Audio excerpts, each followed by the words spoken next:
Magsalita ka kaya sa kumo mo. Boring mo naman. Kumakasalita. Ikaw nga natutulog sa kumo. First of all, accident yun. Hindi pala ikaw yung tumawag sa akin, si Ate Aya pala. I called you so many times but you didn't answer my calls. Flashback.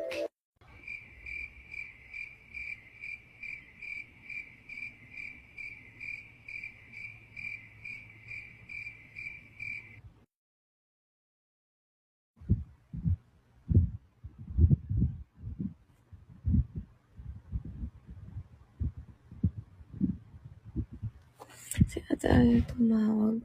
Oh my God. Live ko na guys. I'm so sorry. I love you guys. Ang dami niya dito 358. 360. Ano meron?